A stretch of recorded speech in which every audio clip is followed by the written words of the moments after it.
ਖਬਰਾਂ ਦੇ ਇਸ ਬੁਲੇਟਿਨ 'ਚ ਸਭ ਦਾ ਨਿੱਘਾ ਸਵਾਗਤ ਕਰਦੇ ਹਾਂ। ਮੈਂ ਹਾਂ ਤੁਹਾਡੀ ਸੇਵਾ ਵਿੱਚ ਸਤਪਾਲ ਸਿੰਘ ਜੌਹਲ। ਅੱਜ ਓਨਟਾਰੀਓ ਦੇ ਵਿੱਚ ਜੋ ਸਕੂਲ ਨੇ ਕ੍ਰਿਸਮਸ ਦੀ ਬ੍ਰੇਕ ਤੋਂ ਪਹਿਲਾਂ ਆਖਰੀ ਦਿਨ ਖੁੱਲ੍ਹੇ ਨੇ, ਪਰ ਇਹ ਨਵੇਂ ਸਾਲ ਦੇ ਵਿੱਚ ਕਦੋਂ ਖੁੱਲ੍ਹਣਗੇ ਇਸ ਦੇ ਬਾਰੇ ਬੇਯਕੀਨੀ ਜਿਹੜੀ ਅਜੇ ਤੱਕ ਬਰਕਰਾਰ ਹੈ। ਤੇ ਬਰੈਂਪਟਨ, ਮਿਸਿਸਾਗਾ ਤੇ ਕੈਲੇਡਨ ਦੇ ਵਿੱਚ ਵੀ ਪੀਲ ਡਿਸਟ੍ਰਿਕਟ ਸਕੂਲ ਬੋਰਡ ਦੇ ਵੱਲੋਂ ਇੱਕ ਤਰੀਕੇ ਦੇ ਨਾਲ ਅਜੇ ਇਸ ਦੇ ਬਾਰੇ ਡਿਸੀਜਨ ਜਿਹੜਾ ਫਾਈਨਲ ਨਹੀਂ ਲਿਆ ਗਿਆ ਵੀ 4 ਜਨਵਰੀ ਨੂੰ ਦੁਬਾਰਾ ਸਕੂਲ ਖੁੱਲ੍ਹਣਗੇ ਕਿ ਨਹੀਂ। ਇਸ ਦੇ ਬਾਰੇ ਵੈਸੇ ਸਕੂਲ ਬੋਰਡ ਜਿਹੜਾ ਕਿ ਹੁਣ ਲਗਭਗ ਡਿਫੰਕਟ ਹੀ ਆ ਵੀ ਉਹ ਆਪ ਤੇ ਕੋਈ ਫੈਸਲਾ ਕਰ ਨਹੀਂ ਸਕਦੇ। ਜਿਸ ਤਰੀਕੇ ਦੇ ਨਾਲ ਪ੍ਰੋਵਿੰਸ਼ੀਅਲ ਗਵਰਨਮੈਂਟ ਦੇ ਵੱਲੋਂ ਡਾਇਰੈਕਸ਼ਨ ਦਿੱਤੀ ਜਾਏਗੀ, ਉਹ ਡਿਸੀਜਨ ਆ ਜਿਹੜਾ ਇਹ ਸਕੂਲ ਬੋਰਡ ਦੇ ਵੱਲੋਂ ਮਾਪਿਆਂ ਨੂੰ ਅਜੇ ਦੱਸਿਆ ਜਾਣਾ। ਕੈਨੇਡਾ ਰੈਵਨਿਊ ਏਜੰਸੀ ਪਿਛਲੇ ਦਿਨਾਂ ਤੋਂ ਚਰਚਾ ਦੇ ਵਿੱਚ ਹੈ ਵੀ ਜਿਨ੍ਹਾਂ ਨੇ CERB ਦੋ ਵਾਰ ਕਲੇਮ ਕਰ ਲਿਆ ਸੀਗਾ ਤੇ ਜਾਂ ਫਿਰ ਗਲਤ ਕਲੇਮ ਕੀਤਾ ਸੀਗਾ ਵੀ ਉਹ ਕੁਆਲੀਫਾਈ ਨਹੀਂ ਸੀ ਕਰਦੇ, ਉਹਨਾਂ ਦੀ ਇਨਕਮ ਨਹੀਂ ਸੀ ਮਿਨੀਮਮ ਨੈਟ ਪਿਛਲੇ ਸਾਲ ਦੇ ਵਿੱਚ, ਜਾਂ ਫਿਰ ਕਲੇਮ ਕਰਨ ਤੋਂ 12 ਮਹੀਨੇ ਪਹਿਲਾਂ ਬਣਾਈ ਹੋਈ ਘੱਟੋ ਘੱਟ $5,000। ਉਸ ਲਿਹਾਜ਼ ਨਾਲ ਫਿਰ ਜਿਨ੍ਹਾਂ ਤੋਂ ਵਾਪਸ ਪੈਸੇ ਮੰਗੇ ਜਾ ਰਹੇ ਆ, ਤੇ ਇਹ ਗੱਲ ਕੈਨੇਡਾ ਦੇ ਪ੍ਰਧਾਨ ਮੰਤਰੀ ਜਸਟਿਨ ਟਰੂਡੋ ਉਹਨਾਂ ਦੇ ਧਿਆਨ ਵਿੱਚ ਵੀ ਆਈ ਆ। ਤੇ ਓਟਵਾ ਦੇ ਵਿੱਚ ਉਹਨਾਂ ਨੇ ਪ੍ਰੈਸ ਦੇ ਨਾਲ ਗੱਲਾਂ ਬਾਤਾਂ ਕਰਦਿਆਂ ਇਹ ਕਿਹਾ ਜੀ ਵੀ ਜਿਹੜੇ ਲੋਕਾਂ ਨੇ ਓਨੈਸਟ ਮਿਸਟੇਕ ਕੀਤੀ ਆ ਉਹਨਾਂ ਨੂੰ ਫਿਕਰ ਕਰਨ ਦੀ ਲੋੜ ਨਹੀਂ, ਪਰ ਜਿਨ੍ਹਾਂ ਨੇ ਜਾਣਬੁੱਝ ਕੇ ਗਲਤ ਕਲੇਮ ਕੀਤੇ ਆ, ਜਿਹੜਾ ਸਾਡਾ ਕੈਨੇਡੀਅਨ ਸਿਸਟਮ ਆ ਵੀ ਉਹਨਾਂ ਦਾ ਪਿੱਛਾ ਕਰੇਗਾ ਤੇ ਕਰ ਰਿਹਾ। ਸੋ ਵੀ ਜਿਹੜੇ ਲੋਕਾਂ ਨੇ ਵੀ ਕਿਸੇ ਤਰੀਕੇ ਦੇ ਨਾਲ COVID-19 ਤੋਂ ਪ੍ਰਭਾਵਿਤ ਸੀਗੇ ਤੇ ਉਹਨਾਂ ਨੇ CERB ਕਲੇਮ ਕੀਤੀ ਆ, ਲੇਕਿਨ ਕਿ ਓਨੈਸਟ ਮਿਸਟੇਕ ਆ, ਉਹਨਾਂ ਨੂੰ ਇਹ ਨਹੀਂ ਸੀ ਪਤਾ ਵੀ ਉਹ ਕੁਆਲੀਫਾਈ ਕਰਦੇ ਨੇ ਕਿ ਨਹੀਂ। ਸੋ ਉਸ ਲਿਹਾਜ਼ ਦੇ ਨਾਲ ਹਰ ਇੱਕ ਨਾਲ ਇਨਸਾਫ ਆ ਜਿਹੜਾ ਹੋਊਗਾ, ਅਜਿਹਾ ਇਸ਼ਾਰਾ ਪ੍ਰਧਾਨ ਮੰਤਰੀ ਜਸਟਿਨ ਟਰੂਡੋ ਉਹਨਾਂ ਨੇ ਦਿੱਤਾ ਹੈ। ਪਰ ਉਹਨਾਂ ਨੇ ਸਪਸ਼ਟ ਕੁਝ ਨਹੀਂ ਕਿਹਾ, ਪਰ ਦੱਸਿਆ ਕਿ CRA ਆਉਣ ਵਾਲੇ ਮਹੀਨਿਆਂ ਦੇ ਦੌਰਾਨ ਸ਼ਾਇਦ ਸਪਸ਼ਟ ਲੋਕਾਂ ਨੂੰ ਦੱਸ ਸਕੇ ਵੀ ਜਿਹੜੇ ਲੋਕ ਕਲੇਮ ਕਰ ਚੁੱਕੇ ਹਨ ਪਰ ਉਹ ਕੁਆਲੀਫਾਈ ਨਹੀਂ ਸੀ ਕਰ ਸਕਦੇ ਤੇ ਕੀ ਪਾਲਿਸੀ ਉਹਨਾਂ ਦੇ ਕੋਲੋਂ ਪੈਸੇ ਵਾਪਸ ਲੈਣ ਦੀ ਹੋਏਗੀ। ਕੈਨੇਡਾ ਦੇ ਇਮੀਗ੍ਰੇਸ਼ਨ, ਰੈਫਿਊਜੀ ਤੇ ਸਿਟੀਜ਼ਨਸ਼ਿਪ ਮਿਨਿਸਟਰ ਮਾਰਕੋ ਮੈਂਡੀਚੀਨੋ ਨੇ ਕੱਲ ਕਾਫੀ ਦਿਲਚਸਪ ਗੱਲਾਂ ਬਾਤਾਂ ਕੀਤੀਆਂ ਨੇ ਤੇ ਉਹਨਾਂ ਨੇ ਦੱਸਿਆ ਜੀ ਵੀ ਜਿਹੜੇ ਇੰਟਰਨੈਸ਼ਨਲ ਸਟੂਡੈਂਟਸ ਆਲਰੇਡੀ ਕੈਨੇਡਾ ਵਿੱਚ ਹਨ, ਰੈਫਿਊਜੀ ਜਿਨ੍ਹਾਂ ਨੇ ਕਲੇਮ ਕੀਤੇ ਹੋਏ ਨੇ ਕੈਨੇਡਾ ਵਿੱਚ ਆ ਕੇ, ਜਾਂ ਫਿਰ ਇੱਥੇ ਜਿਹੜੇ ਵਿਜ਼ਿਟਰਸ ਹਨ, ਵੀ ਉਹਨਾਂ ਨੂੰ ਵਰਕ ਪਰਮਿਟ ਇਸ਼ੂ ਕਰਨ ਦੇ ਲਈ ਅਗਲੇ ਸਾਲ ਦੇ ਵਿੱਚ ਉਹ ਲਚਕਦਾਰ ਜਿਹੜੀ ਨੀਤੀ ਆ ਉਹ ਅਪਣਾਉਣ ਬਾਰੇ ਸੋਚ ਰਹੇ ਨੇ। ਇਹਦੇ ਨਾਲ ਹੀ ਅਗਲੇ ਸਾਲ ਕੈਨੇਡਾ ਦੇ ਵੱਲੋਂ 4 ਲੱਖ ਤੋਂ ਜ਼ਿਆਦਾ ਜਿਹੜੇ ਨਿਊ ਇਮੀਗ੍ਰਾਂਟਸ ਪੱਕੇ ਵੀਜ਼ੇ ਦੇ ਕੇ ਕੈਨੇਡਾ ਦੇ ਵਿੱਚ ਕਹਿ ਲਓ ਕਿ ਲਿਆਉਣ ਦਾ ਟੀਚਾ ਮਿੱਥਿਆ ਗਿਆ। ਉਸ ਦੇ ਲਈ ਜੇ COVID-19 ਕਰਕੇ ਵੀ ਬਾਹਰਲੇ ਮੁਲਕਾਂ ਤੋਂ ਲੋਕ ਲਿਆਉਣ ਦੇ ਵਿੱਚ ਮੁਸ਼ਕਲ ਹੋਈ ਤੇ ਫਿਰ ਲੱਗ ਰਿਹਾ ਵੀ ਜਿਹੜੇ ਲੋਕ ਆਲਰੇਡੀ ਕੈਨੇਡਾ ਦੇ ਵਿੱਚ ਹੈਗੇ ਆ ਉਹਨਾਂ ਨੂੰ ਕੈਨੇਡਾ ਦੇ ਵਿੱਚ ਸਥਾਪਿਤ ਕਰਨ ਲਈ ਕੋਈ ਨੀਤੀ ਲਿਆ ਸਕਦੀ ਆ, ਪਰ ਸ਼ਰਤ ਸ਼ਾਇਦ ਇਹ ਹੋਏਗੀ ਵੀ ਉਹ ਲੋਕ ਜਿਹੜੇ ਕੈਨੇਡਾ ਵਿੱਚ ਹਨ, ਕੈਨੇਡਾ ਦੀ ਇਕੋਨੋਮੀ ਦੇ ਵਿੱਚ ਉਹਨਾਂ ਦਾ ਕੋਈ ਕੰਟਰੀਬਿਊਸ਼ਨ ਜਿਹੜਾ ਹੋਣਾ ਚਾਹੀਦਾ ਤੇ ਉਹਨਾਂ ਦੇ ਕੇਸਸ ਤੇ ਜਿਹੜਾ ਹਮਦਰਦੀ ਦੇ ਨਾਲ ਵਿਚਾਰ ਕੀਤਾ ਜਾ ਸਕਦਾ ਜੀ। ਓਨਟਾਰੀਓ ਦੀ ਗਵਰਨਮੈਂਟ ਵੱਲੋਂ ਖਾਸ ਤੌਰ ਤੇ ਜੋ ਲੌਂਗ ਟਰਮ ਕੇਅਰ ਸੈਂਟਰ ਹਨ ਉਹਨਾਂ ਦੇ ਵਿੱਚ ਬੈਟਰ ਸੀਨੀਅਰਸ ਨੂੰ ਸਰਵਿਸਿਜ਼ ਦੇਣ ਦੇ ਲਈ ਜਿਹੜਾ ਨਵਾਂ ਸਟਾਫ ਭਰਤੀ ਕਰਨ ਦੀ ਗੱਲ ਚੱਲ ਰਹੀ ਸੀ ਪਿਛਲੇ ਦਿਨਾਂ ਤੋਂ, ਉਹਦੇ ਲਈ $52 ਮਿਲੀਅਨ ਦੀ ਰਕਮ ਜਿਹੜੀ ਆ ਵੀ ਰੱਖੀ ਗਈ ਹੈ। ਤੇ ਨਵੀਂ ਰਿਕਰੂਟਮੈਂਟ ਜਿਹੜੀ ਆ ਜੀ ਲਗਭਗ 3700 ਫਰੰਟਲਾਈਨ ਹੈਲਥ ਵਰਕਰਸ ਦੀ ਕੀਤੀ ਜਾਣੀ ਆ, ਤੇ ਇਹਦੇ ਵਿੱਚ 800 ਨਰਸਾਂ ਤੇ 2000 ਦੇ ਕਰੀਬ ਜਿਹੜਾ ਪਰਸਨਲ ਸਪੋਰਟ ਵਰਕਰ ਭਰਤੀ ਕੀਤੇ ਜਾਣੇ ਨੇ। ਸੋ ਇਸ ਦੇ ਲਈ ਜਿਹੜਾ ਇਹ ਅੱਛਾ ਮੌਕਾ ਹੋ ਸਕਦਾ ਜਿਹੜੇ ਲੋਕ ਕਿ ਹੈਲਥ ਕੇਅਰ ਦੇ ਵਿੱਚ ਸਰਵਿਸਿਜ਼ ਦੇਣੀਆਂ ਚਾਹੁੰਦੇ ਸੀ, ਸੋ ਉਹਨਾਂ ਦੀ ਰਿਕਰੂਟਮੈਂਟ ਹੋ ਸਕਦੀ ਆ। ਓਨਟਾਰੀਓ ਦੀ ਗਵਰਨਮੈਂਟ ਇਸ ਦੇ ਬਾਰੇ ਕਾਫੀ ਐਕਟਿਵਲੀ ਜਿਹੜਾ ਉਹਨਾਂ ਨੇ ਪ੍ਰੋਗਰਾਮ ਹੈ ਅਗਲੇ ਬਜਟ ਦੇ ਵਿੱਚ ਪੇਸ਼ ਕੀਤਾ ਹੈ। ਕੈਨੇਡਾ ਬਾਰਡਰ ਸਰਵਿਸਿਜ਼ ਏਜੰਸੀ, ਜਿਸ ਨੂੰ CBSA ਕਰਕੇ ਲੋਕ ਜਾਣਦੇ ਨੇ ਇੱਥੇ ਕੈਨੇਡਾ ਦੇ ਵਿੱਚ, ਉਹਨਾਂ ਨੇ ਕੱਲ ਇੱਕ ਦਿਲਚਸਪ ਅਨਾਉਂਸਮੈਂਟ ਕੀਤੀ ਹੈ ਵੀ ਉਹਨਾਂ ਕੋਲ ਇੱਕ ਸ਼ਿਕਾਇਤ ਪਹੁੰਚੀ ਆ, ਜਿਹੜੀ ਕਿ ਸ਼ਿਕਾਇਤ ਇਹ ਭਾਰਤ ਤੋਂ ਕੈਨੇਡਾ ਦੇ ਵਿੱਚ ਇੰਪੋਰਟ ਕੀਤੇ ਜਾਂਦੇ ਕੁਝ ਸਮਾਨ ਦੇ ਬਾਰੇ ਆ, ਜਿਹੜਾ ਕਿ ਕੈਨੇਡੀਅਨ ਮਾਈਨਿੰਗ ਸੈਕਟਰ ਦੇ ਵਿੱਚ ਜਾਂ ਫਿਰ ਸੀਮੈਂਟ ਇੰਡਸਟਰੀ ਦੇ ਵਿੱਚ ਵਰਤਿਆ ਜਾਂਦਾ। ਇਹ ਪਤਾ ਲੱਗ ਰਿਹਾ ਵੀ ਭਾਰਤ ਤੋਂ ਉਹ ਸਸਤਾ ਸਮਾਨ ਆ ਜਿਹੜਾ ਜੀ ਵੀ ਇੱਥੇ ਕੈਨੇਡਾ ਦੇ ਵਿੱਚ ਐਕਸਪੋਰਟ ਕਰਕੇ ਡੰਪ ਕੀਤਾ ਜਾ ਰਿਹਾ, ਜਿਹਦੇ ਨਾਲ ਕਿ ਲੋਕਲ ਜਿਹੜੀ ਇਹ ਸੀਮੈਂਟ ਤੇ ਮਾਈਨਿੰਗ ਇੰਡਸਟਰੀ ਆ ਉਹਨਾਂ ਨੂੰ ਸਹੀ ਰੇਟ ਨਹੀਂ ਮਿਲਦੇ, ਜਾਂ ਫਿਰ ਇੱਥੇ ਜੌਬ ਲਾਸ ਕਾਫੀ ਹੋ ਰਹੇ ਨੇ। ਸੋ ਕੁਬੈਕ ਦੇ ਵਿੱਚ ਇਹ ਜਿਹੜੀ ਕੰਪਲੇਂਟ ਇੱਕ ਖਾਸ CBSA ਕੋਲ ਤੇ ਜਾਂ ਫਿਰ ਕੈਨੇਡੀਅਨ ਇੰਟਰਨੈਸ਼ਨਲ ਟ੍ਰੇਡ ਟ੍ਰਾਈਬਿਊਨਲ ਦੇ ਕੋਲ ਪਹੁੰਚੀ ਹੈ, ਤੇ ਇਹਨਾਂ ਦੇ ਵੱਲੋਂ ਹੁਣ ਇੱਕ ਜਾਂਚ ਹੈ ਜਿਹੜੀ ਇਸ ਸਿਲਸਿਲੇ ਦੇ ਵਿੱਚ ਕੀਤੀ ਜਾ ਰਹੀ ਆ ਵੀ ਭਾਰਤ ਤੋਂ ਆ ਰਿਹਾ ਇਹ ਸਮਾਨ ਹੈ ਜਿਹੜਾ ਵੀ ਕਿੰਨਾ ਕਿਹਦਾ ਪ੍ਰਭਾਵ ਹੈ ਜਿਹੜਾ ਕੈਨੇਡੀਅਨ ਇਕੋਨਮੀ ਤੇ ਪੈ ਰਿਹਾ, ਜੌਬ ਲਾਸ ਹੋ ਰਿਹਾ, ਜਾਂ ਫਿਰ ਇੱਥੋਂ ਦੇ ਜਿਹੜੇ ਬਿਜ਼ਨੈਸਸ ਨੇ ਉਹਨਾਂ ਤੇ ਐਡਵਰਸ ਇਫੈਕਟ ਉਸ ਦਾ ਹੋ ਰਿਹਾ ਜੀ। ਤੇ ਇਹਦੇ ਬਾਰੇ ਜਿਹੜੀ ਰਿਪੋਰਟ ਆ ਉਹ ਕੈਨੇਡੀਅਨ ਇੰਟਰਨੈਸ਼ਨਲ ਟ੍ਰੇਡ ਟ੍ਰਾਈਬਿਊਨਲ ਦੇ ਵੱਲੋਂ ਤੇ 15 ਫਰਵਰੀ ਨੂੰ ਇਹ ਨਵੇਂ ਸਾਲ ਦੇ ਵਿੱਚ ਦੇ ਦਿੱਤੀ ਜਾਣੀ ਹੈ। ਉਸ ਤੋਂ ਬਾਅਦ ਫਿਰ ਮਾਰਚ 17 ਨੂੰ CBSA ਨੇ ਕਿਹਾ ਜੀ ਵੀ ਉਹ ਵੀ ਇਸ ਇਨਵੈਸਟੀਗੇਸ਼ਨ ਦੇ ਸਿਲਸਿਲੇ ਦੇ ਵਿੱਚ ਆਪਣੀ ਜਿਹੜੀ ਰਿਪੋਰਟ ਹੈ ਉਹ ਦੇਣਗੇ। ਬਾਕੀ ਅਸੀਂ ਪਿਛਲੇ ਦਿਨਾਂ ਤੋਂ ਤੁਹਾਨੂੰ ਦੱਸ ਰਹੇ ਹਾਂ ਜੀ ਵੀ ਓਨਟਾਰੀਓ ਪ੍ਰੋਵਿੰਸ਼ੀਅਲ ਪੁਲਿਸ ਹੀ ਨਹੀਂ, ਪੀਲ ਪੁਲਿਸ ਹੀ ਨਹੀਂ, ਕੈਨੇਡਾ ਭਰ ਦੇ ਵਿੱਚ ਸਾਰੀਆਂ ਹੀ ਲਗਭਗ ਜਿਹੜੀਆਂ ਪੁਲਿਸਾਂ ਹਨ ਉਹਨਾਂ ਦੇ ਵੱਲੋਂ ਸੜਕਾਂ ਤੇ ਇਹਨਾਂ ਦਿਨਾਂ ਚੌਕਸੀ ਰੱਖੀ ਜਾਂਦੀ ਆ ਵੀ ਇਹ ਐਨੂਅਲੀ ਜਿਹੜਾ ਫੈਸਟਿਵ ਰਾਈਡ ਪ੍ਰੋਗਰਾਮ ਹੁੰਦਾ ਰਿਡਿਊਸ ਇੰਪੇਅਰਡ ਡਰਾਈਵਿੰਗ ਐਵਰੀਵੇਅਰ, ਉਸ ਦੇ ਤਹਿਤ ਸਪੌਟ ਚੈੱਕਸ ਆ ਜਿਹੜੀਆਂ ਰੋਡਸ ਤੇ ਜੀ ਵੀ ਬੜੀਆਂ ਵਧਾਈਆਂ ਵੀ ਜਾਣਗੀਆਂ ਆਉਣ ਵਾਲੇ ਦਿਨਾਂ ਦੇ ਵਿੱਚ ਵੀ। ਤੇ ਇਹ ਦੱਸਿਆ ਗਿਆ ਵੀ ਕਾਫੀ ਜਿਹੜੇ ਨਾ ਸੀਰੀਅਸ ਕਨਸੀਕੁਐਂਸਸ ਹੋ ਸਕਦੇ ਆ, ਜਿਹੜੇ ਲੋਕ ਖਾਸ ਤੌਰ ਤੇ ਨਸ਼ਈ ਹੋ ਕੇ, ਸ਼ਰਾਬੀ ਹੋ ਕੇ ਗੱਡੀ ਚਲਾਉਣ ਦਾ ਫੈਸਲਾ ਕਰਦੇ ਨੇ, ਤੇ ਉਹ ਕਾਫੀ ਜਿਹੜੇ ਗੰਭੀਰ ਸਿੱਟੇ ਕਈ ਵਾਰੀ ਉਮਰ ਭਰ ਜਿਹੜੇ ਆ ਉਹ ਡਰਾਈਵਰ ਨੂੰ ਭੁਗਤਣੇ ਪੈਂਦੇ ਰਹਿੰਦੇ ਆ ਇਹਨਾਂ ਮੁਲਕਾਂ ਦੇ ਵਿੱਚ, ਕੈਨੇਡਾ ਦੇ ਵਿੱਚ ਖਾਸ ਤੌਰ ਤੇ। ਸੋ ਦੂਸਰਾ ਇਹ 'ਚ ਵੀ ਇੱਕ ਤੇ ਆਪਾਂ ਤੁਹਾਨੂੰ ਹਰ ਵਾਰ ਦੱਸਦੇ ਹਾਂ ਕਿ ਜਿਹੜਾ ਜਦੋਂ ਵੀ ਕੋਈ ਸ਼ਰਾਬੀ ਜਾਂ ਨਸ਼ਈ ਡਰਾਈਵਰ ਫੜ ਹੁੰਦਾ ਜਾਂ ਫੜ ਹੁੰਦੀ ਹੈ, ਅੱਜ ਕੱਲ੍ਹ ਹੁੰਦੀਆਂ ਵੀ ਕਾਫੀ ਨੇ, ਤੇ ਇੱਕ ਤੇ ਉੱਥੇ ਹੀ ਮੌਕੇ ਤੇ ਉਹਦਾ ਜਿਹੜਾ ਡਰਾਈਵਰ ਲਾਇਸੈਂਸ ਆ ਨਾ ਉਹ ਸਸਪੈਂਡ ਕਰ ਦਿੱਤਾ ਜਾਂਦਾ ਜਾਂ ਕਈ ਵਾਰੀ ਕੈਂਸਲ ਵੀ ਕਰ ਦਿੱਤਾ ਜਾਂਦਾ, ਡਿਪੈਂਡ ਕਰਦਾ ਵੀ ਕਿੰਨੀ ਕੁ ਪੀਤੀ ਖਾਧੀ ਸੀ, ਹਨਾ। ਤੇ ਦੂਸਰਾ ਇਹ ਹੈ ਜੀ ਵੀ ਜਿਹੜੀ ਗੱਡੀ ਆ ਉਹ ਰੱਖ ਲਈ ਜਾਂਦੀ ਆ, ਉਹ ਵੀ ਜ਼ਬਤ ਕਰ ਲਈ ਜਾਂਦੀ ਆ, ਤੇ ਜੁਰਮਾਨੇ ਤੇ ਤੁਹਾਨੂੰ ਪਤਾ ਹੀ ਆ ਬਾਅਦ ਦੇ ਵਿੱਚ ਕਾਫੀ ਫਿਰ ਪੈਂਦੇ ਨੇ, ਤੇ ਇਸ ਦੇ ਨਾਲ ਹੀ ਕ੍ਰਿਮੀਨਲ ਰੈਕਡ ਵੀ ਜਿਹੜਾ ਉਸ ਵਿਅਕਤੀ ਦਾ ਬਣ ਜਾਂਦਾ। ਤੇ ਕਈ ਤਰ੍ਹਾਂ ਦੇ ਦੁਬਾਰਾ ਆਪਣਾ ਲਾਇਸੈਂਸ ਲੈਣ ਦੇ ਲਈ ਉਹਨੂੰ ਡਰੱਗ ਐਜੂਕੇਸ਼ਨ ਦੇ ਜਾਂ ਫਿਰ ਕੋਈ ਟ੍ਰੀਟਮੈਂਟ ਪ੍ਰੋਗਰਾਮ, ਉਹ ਸਾਰੇ ਕੋਰਸ ਉਹਦੇ ਖਰਚੇ ਵੀ ਦੇਣੇ ਪੈ ਸਕਦੇ ਆ। ਸੋ ਕੁੱਲ ਮਿਲਾ ਕੇ ਇਹ ਆ ਜੀ ਸਮਝਿਆ ਜਾਂਦਾ ਵੀ ਇੰਸ਼ੋਰੈਂਸ ਵੀ ਮਹਿੰਗੀ ਹੋ ਜਾਂਦੀ ਆ, ਤੇ ਹੋਰ ਕਿੰਨੀਆਂ ਸਾਰੀਆਂ ਜਿਹੜੀਆਂ ਸਿੱਧੀਆਂ ਜਾਂ ਅਸਿੱਧੀਆਂ ਸਜ਼ਾਵਾਂ ਸ਼ਰਾਬੀ ਨਸ਼ਈ ਡਰਾਈਵਰ ਨੂੰ ਬਾਅਦ 'ਚ ਭੁਗਤਣੀਆਂ ਪੈਂਦੀਆਂ, ਜੇਲ੍ਹ ਦੀ ਸਜ਼ਾ ਵੀ ਕਈ ਵਾਰੀ ਹੋ ਜਾਂਦੀ ਆ। ਸੋ ਇਸ ਕਰਕੇ ਇੱਕ ਵਾਰ 'ਚ ਕੋਈ ਵਿਅਕਤੀ ਸ਼ਰਾਬ ਪੀ ਕੇ ਨਸ਼ਈ ਹੋ ਕੇ ਗੱਡੀ ਚਲਾਉਂਦਿਆਂ ਫੜਿਆ ਜਾਵੇ ਜਾਂ ਫੜੀ ਜਾਵੇ,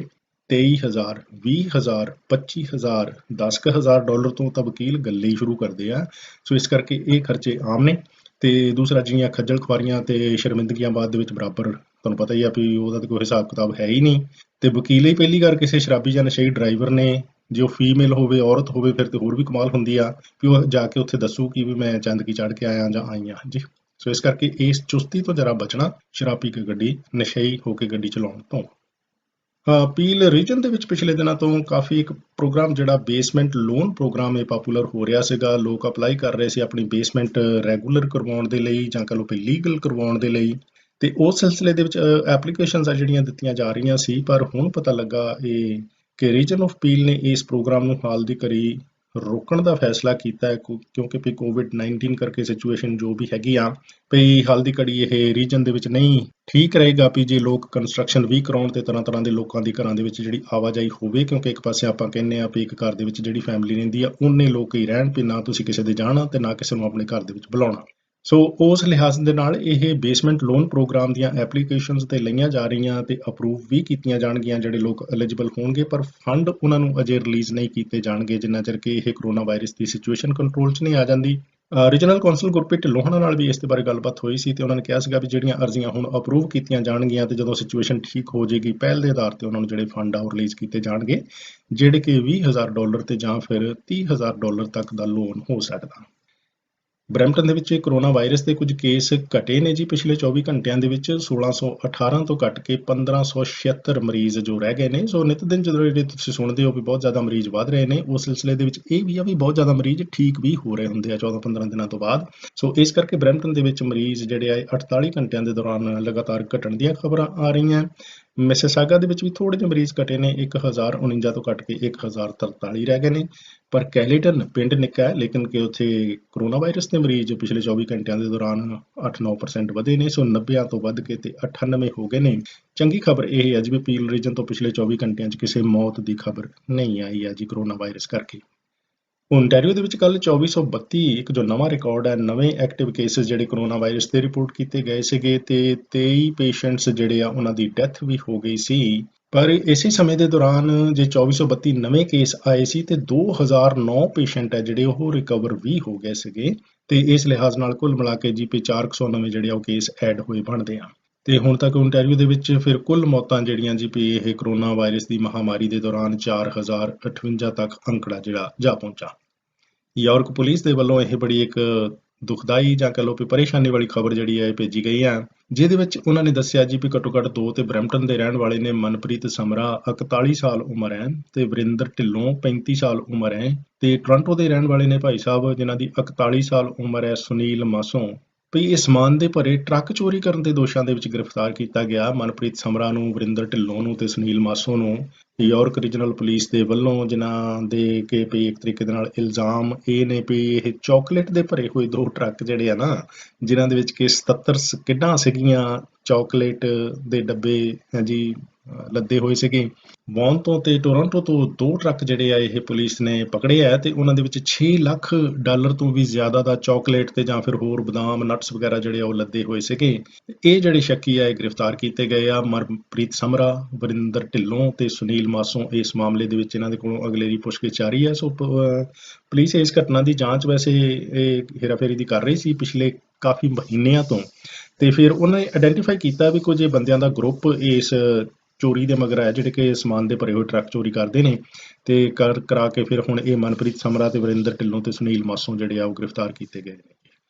ਪਿਛਲੇ 24 ਘੰਟਿਆਂ 'ਚ ਹੈਰਾਨੀ ਦੀ ਗੱਲ ਹੈ ਜੀ ਵੀ ਜਿਹੜੇ ਰਾਹਗੀਰ ਨੇ, ਪੈਡੈਸਟਰੀਅਨਸ ਨੇ, ਇਹ ਟੋਰਾਂਟੋ ਦੇ ਵਿੱਚ 2 ਮੌਤਾਂ ਹੋਣ ਦੀ ਖਬਰ ਆਈ ਹੈ। ਸਕਾਰਬੋਰੋ ਦੇ ਵਿੱਚ ਤੇ ਟੋਰਾਂਟੋ ਡਾਊਨਟਾਊਨ ਏਰੀਆ ਤੋਂ ਥੋੜਾ ਜਿਹਾ ਈਸਟ ਵਾਲੇ ਪਾਸੇ ਨੂੰ। ਇੱਕ ਤੇ ਵਿਅਕਤੀ ਹੈ ਜੀ ਵੀ ਟਰੱਕ ਜਿਸ ਵੇਲੇ ਸੱਜੇ ਟਰਨ ਲੈ ਰਿਹਾ ਸੀ, ਭਾਵੇਂ ਕਿ ਉਹ ਸਾਈਡ ਵਾਕ ਤੇ ਵਿਅਕਤੀ ਖੜਾ ਸੀ, ਪਰ ਟਰੱਕ ਜਿਹੜਾ ਇੰਨਾ ਲੰਬਾ ਸੀਗਾ ਵੀ ਉਹ ਰਾਈਟ ਟਰਨ ਲੈਂਦੇ ਹੋਏ ਜਿਹੜਾ ਸਾਈਡ ਵਾਕ ਤੇ ਹੀ ਜਾ ਚੜਿਆ ਤੇ ਉੱਥੇ ਖੜੇ ਪੈਡੈਸਟਰੀਅਨ ਦੇ ਉੱਤੇ ਉਹ ਜਾ ਚੜਿਆ ਤੇ ਮੌਕੇ ਤੇ ਹੀ ਉਸ ਨੌਜਵਾਨ ਦੀ 35 ਸਾਲ ਦੀ ਜਿਹੜੀ ਮੌਤ ਹੋ ਗਈ ਸਕਾਰਬੋਰੋ ਦੇ ਵਿੱਚ।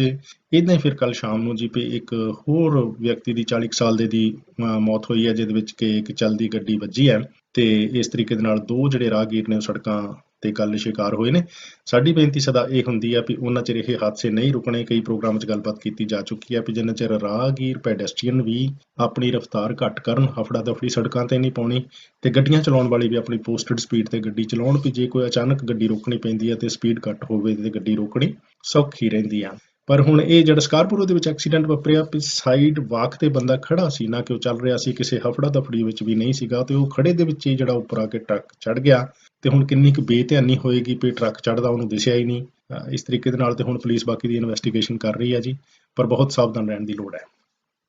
ਬਰੈਂਪਟਨ ਡਾਊਨਟਾਊਨ ਦੇ ਵਿੱਚ ਕੱਲ ਰਾਤੀ 10 ਵਜੇ ਇੱਕ ਸ਼ੂਟਿੰਗ ਹੋਈ ਹੈ, ਗੋਲੀ ਚੱਲਣ ਦੀ ਘਟਨਾ ਵਾਪਰੀ ਹੈ ਬੇਸਮੈਂਟ ਅਪਾਰਟਮੈਂਟ ਦੇ ਵਿੱਚ, ਜਿਸ ਦੇ ਵਿੱਚ ਕਿ ਇੱਕ ਨੌਜਵਾਨ ਮੁੰਡੇ ਦੀ 20 ਸਾਲ ਦੇ ਦੀ ਪਹਿਲਾਂ ਤੋਂ ਜ਼ਖਮੀ ਸੀ। ਪੁਲਿਸ ਜਦੋਂ ਪਹੁੰਚੀ ਤੇ ਉਹ ਹੋਸ਼ ਵਿੱਚ ਨਹੀਂ ਸੀਗਾ। ਥੋੜੀ ਜਦੋਂ ਉਹ ਹਿਲਜੁਲ ਹੋਈ ਹੈ ਤੇ ਫਿਰ ਉਹਨੂੰ ਹਸਪੀਟਲ ਟਰਾਂਸਪੋਰਟ ਕੀਤਾ ਗਿਆ, ਜਿੱਥੋਂ ਕਿ ਬਾਅਦ ਦੇ ਵਿੱਚ ਅੱਜ ਸਵੇਰੇ ਉਸ ਦੀ ਮੌਤ ਹੋਣ ਦੀ ਖਬਰ ਆ ਗਈ ਆ ਤੇ ਫਿਰ ਪਤਾ ਲੱਗਾ ਜੀ ਵੀ 2 ਜਿਹੜੇ ਸ਼ੱਕੀ ਉਹ ਮੌਕੇ ਤੋਂ ਫਰਾਰ ਹੋਏ ਨੇ ਤੇ ਪੁਲਿਸ ਉਹਨਾਂ ਦੀ ਭਾਲ ਵਿੱਚ ਹੈ। ਪਿਛਲੇ 24 ਘੰਟਿਆਂ ਦੇ ਦੌਰਾਨ ਸਾਰੀ ਦੁਨੀਆ ਦੇ ਵਿੱਚ ਕਾਫੀ ਕਰੋਨਾ ਵਾਇਰਸ ਕਰਕੇ ਜਾਨਾਂ ਦਾ ਨੁਕਸਾਨ ਹੋਇਆ। ਇੱਕ ਵਾਰ ਫਿਰ ਪਤਾ ਲੱਗ ਰਿਹਾ ਵੀ 12,800 ਤੋਂ ਜ਼ਿਆਦਾ ਮਰੀਜ਼ਾਂ ਦੀ ਮੌਤ ਹੈ ਜਿਹੜੀ 109 ਦੇਸ਼ਾਂ ਦੇ ਵਿੱਚ ਹੋਈ ਹੈ, ਜਿਨ੍ਹਾਂ ਦੇ ਵਿੱਚ ਕਿ ਸਾਡਾ ਦੇਸ਼ ਕੈਨੇਡਾ ਵੀ ਸ਼ਾਮਲ ਹੈ, ਸਾਡਾ ਦੇਸ਼ ਭਾਰਤ ਵੀ ਸ਼ਾਮਲ ਹੈ, ਅਮਰੀਕਾ ਵੀ ਸ਼ਾਮਲ ਹੈ। ਕੁੱਲ ਮਿਲਾ ਕੇ 25 ਅਜਿਹੇ ਦੇਸ਼ ਸੀਗੇ ਜਿੱਥੇ ਕਿ ਹਰੇਕ ਦੇ ਵਿੱਚ 100 ਤੋਂ ਜ਼ਿਆਦਾ ਮਰੀਜ਼ਾਂ ਦੀ ਮੌਤ ਹੋਈ ਆ, ਜਿਸ ਦੇ ਵਿੱਚ ਕਿ ਸਾਡਾ ਕੈਨੇਡਾ ਦੇਸ਼ ਵੀ ਸ਼ਾਮਲ ਸੀ। ਅਮਰੀਕਾ ਦੇ ਵਿੱਚ 3200 ਤੋਂ ਜ਼ਿਆਦਾ ਮਰੀਜ਼ਾਂ ਦੀ ਜਾਨ ਜਿਹੜੀ ਆ ਉਹ ਚਲੇਗੀ ਕੱਲ। ਇੰਡੀਆ ਦੇ ਵਿੱਚ, ਸਾਡੇ ਭਾਰਤ ਦੇ ਵਿੱਚ 342 ਮਰੀਜ਼ਾਂ ਦੀ ਮੌਤ ਹੋਣ ਦੀ ਖਬਰ ਹੈ। ਕੈਨੇਡਾ ਦੇ ਵਿੱਚ 117 ਮਰੀਜ਼ਾਂ ਦੀ ਜਾਨ ਗਈ ਹੈ। ਸੋ ਆਸ ਕਰਦੇ ਹਾਂ ਜੀ ਕਿ ਤੁਸੀਂ ਚੜ੍ਹਦੀ ਕਲਾ ਵਿੱਚ ਹੋਵੋਗੇ, ਆਪਣਾ ਵੀ ਖਿਆਲ ਰੱਖ ਰਹੇ ਹੋਵੋਗੇ ਤੇ ਆਪਣੇ ਭੈਣ ਭਰਾਵਾਂ ਦਾ, ਦੋਸਤਾਂ ਮਿੱਤਰਾਂ ਰਿਸ਼ਤੇਦਾਰਾਂ ਦਾ ਵੀ ਜੁੜੇ ਰਹਿਣਾ ਪ੍ਰੋਗਰਾਮਾਂ ਦੇ ਨਾਲ। ਖਬਰਾਂ ਤੇ ਬੁਲੇਟਿਨ ਨਾਲ ਜੁੜੇ ਸੀ। ਮੈਂ ਹਾਂ ਤੁਹਾਡੀ ਸੇਵਾ ਵਿੱਚ ਸਤਪਾਲ ਸਿੰਘ ਜੌੜ।